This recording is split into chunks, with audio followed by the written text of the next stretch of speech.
6ஆம் வார்த்தை சிஸ்டர் ரோஷினி வாங்க. கர்த்தருடைய நாமத்துக்கு மகிமை உண்டாவதாக. 6வது வார்த்தையை பேசும்படியா தேவன் கொடுத்த கிருபைக்காக நான் நன்றி சொல்கிறேன். 6வது வார்த்தை என்ன அப்படின்னா யோவான் 19:30. இயேசு காடியை வாங்கின பின்பு முடிந்தது அப்படின்னு சொல்லி தலையைச் சாய்த்து ஆவியை ஒப்புக் கொடுத்தார். முடிந்தது. நம்ம முடிந்ததுன்ற வார்த்தை எப்பெல்லாம் நம்ம சொல்லுவோம், ஒரு காரியத்தை வந்து நம்ம முடிச்சதுக்கு அப்புறம் தான் வந்து நம்ம முடிந்தது அப்படின்னு நம்ம சொல்லுவோம். இப்ப சின்ன பிள்ளைங்களை எடுத்துக்கிட்டா இப்ப எக்ஸாம் எழுதிட்டு இருக்காங்க. அந்த எக்ஸாம் வந்து முடிஞ்சதுக்கு அப்புறமா அவங்களுக்குள்ள ஒரு மன நிறைவு இருக்கும். வாடா நமக்கு இந்த எக்ஸாம் முடிஞ்சிச்சுப்பா அப்படின்ட்டு. அந்த மாதிரி இப்ப என்னையே எடுத்துக்கிட்டாலும் இந்த வார்த்தையை நான் பேசி முடிச்சதுக்கு அப்புறமா அப்பா முடிஞ்சிச்சா அப்படின்ற ஒரு சந்தோஷமும் ஒரு மன நிறைவும் எனக்குள்ள இருக்கும். அந்த மாதிரிதான் ஆண்டவர் வந்து இந்த முடிந்ததுன்ற வார்த்தையை வந்து அவர் துக்கத்தோட சொல்லல. அவர் வந்து எப்படி சொல்றாரு அப்படின்னா ஒரு மன நிறைவோட, பிதா தனக்கு கொடுத்த அந்த வேலையை நான் செஞ்சு முடிச்சுட்டேன்ற அந்த மன நிறைவுல தான் ஆண்டவர் வந்து இந்த முடிந்தது அப்படின்ற அந்த வார்த்தையை வந்து சொல்றாரு. சங்கீதம் 138:8 யாராவது வாசிங்க. கர்த்தர் எனக்காக யாவையும் செய்து முடிப்பார். கர்த்தாவே, உமது கிருபை என்றும் உள்ளது. உமது கரத்தின் கிரியைகளை நெகிழ விடாதிருப்பீராக.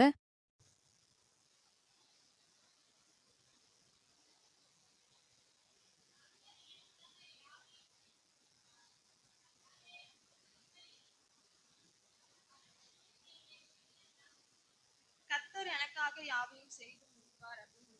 அப்போ ஏதோ ஒரு காரியத்தை வந்து ஆண்டவர் நமக்கு செய்வேன்னு சொல்லியிருக்காரு. இந்த இடத்துல முடிந்தது அப்படின்னு சொல்லியிருக்கும் போது நமக்கு செய்வேன்னு சொன்ன அந்த வார்த்தையை அவர் செஞ்சு முடிச்சதுனாலதான் அவர் வந்து இந்த இடத்துல என்ன சொல்றாரு அப்படின்னா முடிந்தது அப்படின்ற வார்த்தையை சொல்றாரு. ஆஹ் அவர் நமக்காக என்னென்னலாம் செஞ்சு முடிச்சிருக்காரு அப்படின்னா எபிரேயர் 7:27 வாசிக்கிறேன். பரிசுத்தரும் குற்றமற்றவரும் மாசில்லாதவரும் பாவிகளுக்கு விலகினவரும் வானங்களிலும் உயர்ந்தவருமாயிருக்கிற இவ்விதமான பிரதான ஆசாரியரே நமக்கு ஏற்றவராயிருக்கிறார். இந்த பலியிடுதல் அப்படின்னும் போது பழைய ஏற்பாட்டை நம்ம எடுத்துக்கிட்டோம் அப்படின்னா வருஷம் வருஷம் வந்து அவங்க வந்து ஆட்டையோ மாட்டையோ வந்து பலி செலுத்துவாங்க. எதுக்காக அப்படின்னா பாவ நிவாரண பலி அப்படின்ட்டு அவங்க வந்து செய்வாங்க, செலுத்துவாங்க. அந்த பாவ நிவாரண பலி அப்படிங்கிறது வருஷம் வருஷம் அவங்க ஒரு பாவத்தை செய்வாங்க, அதை போய் மன்னிப்பு கேட்பாங்க, அது மன்னிச்சுட்டாருன்ற ஒரு மன திருப்தியில அவங்க இருப்பாங்க. ஆனா இது கடைசியில பார்க்கும் போது எப்படி இருக்கு அப்படின்னா அது பாவம் உலகத்துல பெருகி கொண்டே இருந்ததுனால நமக்கும் தேவனுக்கும் இடையிலான அந்த உறவு வந்து விரிசல் அடையுது. அதனால தேவன் என்ன பண்ணாரு அப்படின்னா தன்னுடைய ஒரே பேரான குமாரனை இந்த உலகத்துக்கு அனுப்பி அவரையே வந்து பலியா ஒப்பு கொடுத்தாரு. இவர் வந்து ஆண்டவர் வந்து தன்னையே பலியா ஒப்பு கொடுத்ததுனால இப்போ இந்த சமயத்துல நம்மளும் வந்து பாவம் செஞ்சா பலியிடணும், ஆட்டையோ மாட்டையோ பலி செலுத்தணுமா அப்படின்னா கண்டிப்பா கிடையாது. ஏன்னா வந்து ஒரே தரம் தன்னையே வந்து பலியா ஆண்டவர் வந்து நமக்காக ஒப்பு கொடுத்து பாவத்துல இருந்து சாபத்துல இருந்தும் நம்மள விடுவிச்சிருக்காரு.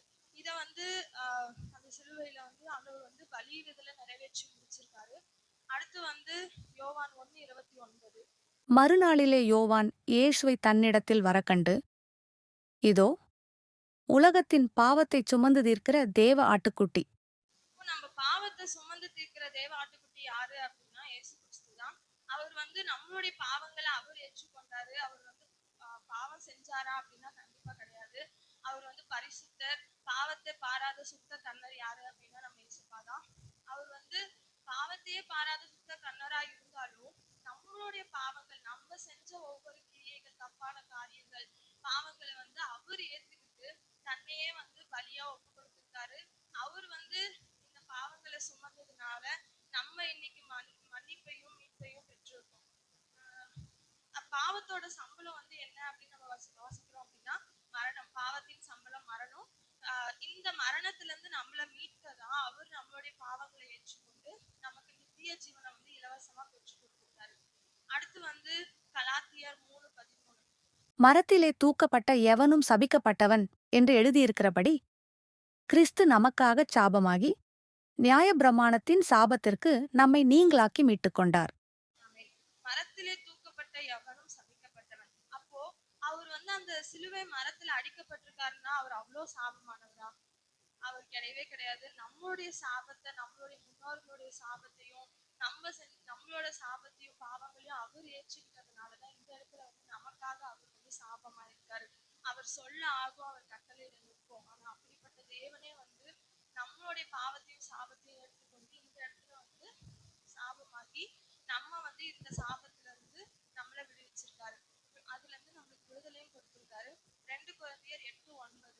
நம்முடைய கர்த்தராகிய இயேசு கிறிஸ்துவின் கிருபையை அறிந்திருக்கிறீர்களே.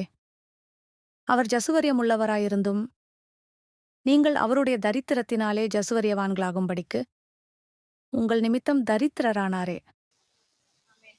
அவர் நமக்காக தரித்திரராயிருக்காரு. அவர் வந்து ராஜாதி ராஜா. அவர் நினைச்சிருந்தா வந்து ஒரு பெரிய ராஜ குலத்துல வந்து அவர் பிறந்திருக்கலாம். இவ்ளோ நமக்காக கஷ்டப்படணும், பாடுபடணும்னு எந்த ஒரு அவசியமே கிடையாது. ஆனாலும் ஆண்டவர் வந்து நம்மள வந்து ஐஸ்வர்யவான்கள் ஆக்கும்படி இந்த இடத்துல போட்டிருக்கு.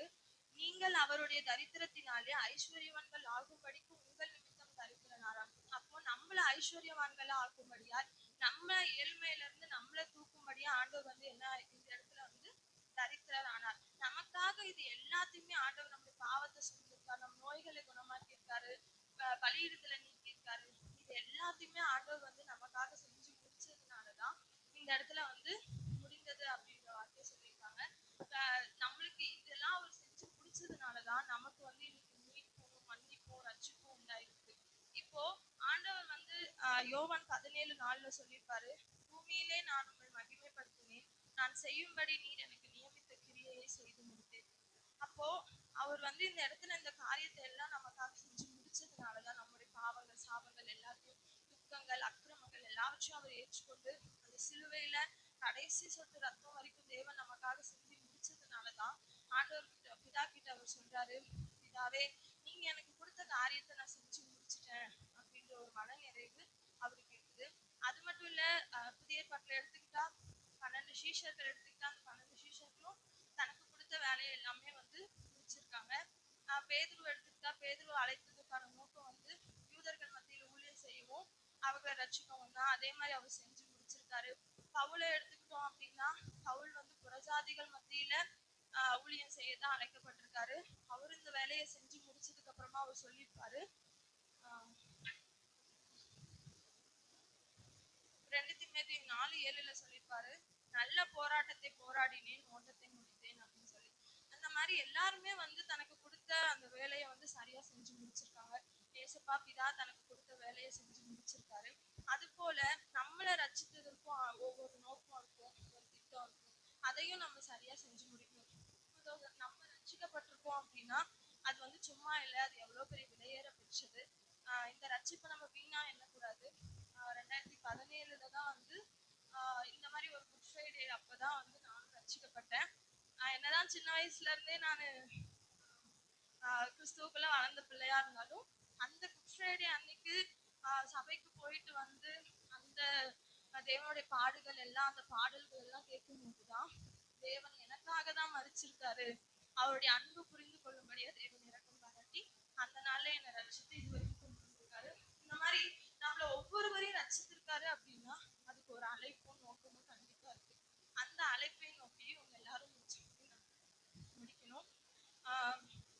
நம்ம இப்ப சபையா நம்ம எல்லாரையும் அழைச்சிருக்காரு அப்படின்னா அதற்கு நமக்கு எல்லாருக்கும் காமனான சில அழைப்பு நோக்கமும் இருக்கு. அது என்ன அப்படின்னா 2 தீமோத்தேயு 4:2, வெட்கமான அந்தரங்க காரியங்களை நாங்கள் வெறுத்து தந்திரமாய் நடவாமலும் தேவ வசனத்தை புரட்டாமலும் சத்தியத்தை வெளிப்படுத்துகிறதினாலே தேவனுக்கு முன்பாக எல்லா மனுஷருடைய மனசாட்சிக்கும் எங்களை உத்தமர் என்று விளங்க பண்ணுகிறோம். அப்போ சமயம் வாய்ச்சாலும் வாய்க்கலனாலும் நம்ம என்ன பண்றோம் அப்படின்னா திருவசனத்தை பிரசங்கம் பண்ணணும், மற்றவங்களுக்கு சுவிசேஷம் பண்ணணும்ன்றதுதான் நம்ம எல்லாருக்கும் ஆண்டவர் கொடுத்த ஒரு அழைப்பா இருக்கு. மற்றவங்க இந்த கடைசி நாட்கள்ல எத்தனையோ பேர் பாவத்திலும் சாபத்திலும் விழுந்து கிடக்குறாங்க, அவங்கள ரட்சிப்புக்குள்ள நடத்தணும். நமக்கு இவ்வளோ பெரியதான அந்த ரட்சிப்பு யாருக்கும் கிடைக்காது. நம்ம இந்த ரட்சிப்பு கிடைக்கிற அளவுக்கு அவ்வளவு பெரிய ஆளுங்களானா கண்டிப்பா கிடையவே கிடையாது. ஆண்டவர் வந்து நம்மளையும் அற்பமான நம்மையும் ரட்சித்திருக்காரு. இந்த ரட்சிப்பை விளையாட பெற்றது. அது போல மற்றவங்களும் இந்த ரட்சிப்பை காணணும், தனக்காக ஆண்டவர் மரித்த அந்த அன்பை வந்து உணர்ந்து கொள்ளணும்னுட்டு நம்மளும் வந்து பிறருக்கு சுவிசேஷம் சொல்றத வந்து தேவன் நமக்கு கொடுத்த அழைப்பா இருக்குது. நான் பிரதானமாய் சொல்லுகிற புத்தி என்னவெனில், எல்லா மனுஷருக்காகவும் விண்ணப்பங்களையும் ஜபங்களையும் வேண்டுதல்களையும் ஸ்தோத்திரங்களையும் பண்ண வேண்டும். நாம் எல்லா பக்தியோடும் நல்லொழுக்கத்தோடும் கலகமில்லாமல் அமைதலுள்ள ஜீவனம் பண்ணும்படிக்கு ராஜாக்களுக்காகவும் அதிகாரம் உள்ள யாவருக்காகவும் அப்படியே செய்ய வேண்டும். நம்முடைய ரட்சகராகிய தேவனுக்கு முன்பாக அது நன்மையும் பிரியமுமா இருக்கிறது. அப்போ இந்த இடத்துல தேவனுக்கு நன்மையும் பிரியமா இருக்கிறது என்ன அப்படின்னா, மற்றவங்களுக்கு நமக்காக பிரேயர் பண்றது